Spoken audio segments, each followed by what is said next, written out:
The Soviet Union, Czechoslovakia and Yugoslavia, 3 countries that no longer exist, and as a result neither does their national football teams. They have deteriorated into 23 independent states. But if these nations no longer exist, does that mean their accolades vanish? The Soviet Union's 1960 Euro title, Czechoslovakia's 2 World Cup final appearances, and Yugoslavia's 2 Euro final appearances. Are these achievements gone from the history of football? No, rather these achievements have been inherited by successor national teams of these former nations.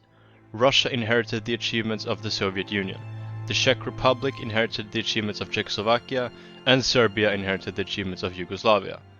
FIFA have decided this. In my opinion, this is highly problematic. Why? Because it discredits players whose nationality is not that of the successor team.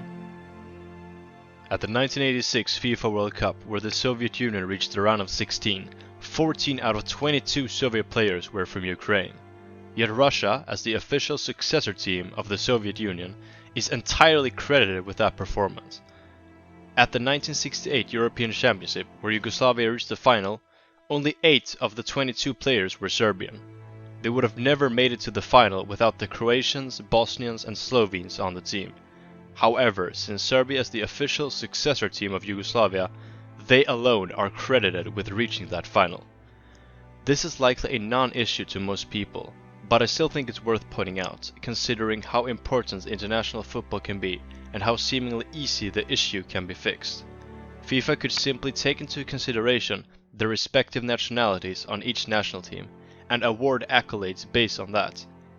I don't mean one Georgian player who played for the Soviet Union in 1986 would give Georgia's national team the equivalent of that performance, but rather if nationalities are somewhat evenly split.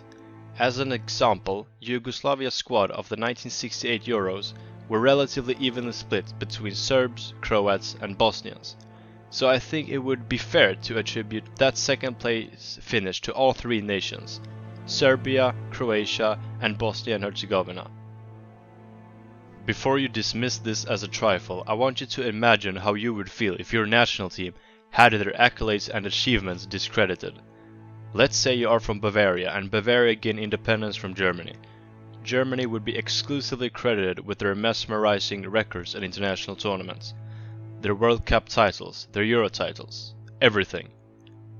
Though it all likely would have been impossible without players from Bavaria. There are certainly greater issues surrounding the beautiful game, but that doesn't mean the more minor ones should be ignored. Football matters to people. Many people who don't normally care about football still watch the World Cup every 4th year, and the achievements of their fellow countrymen should not be discredited.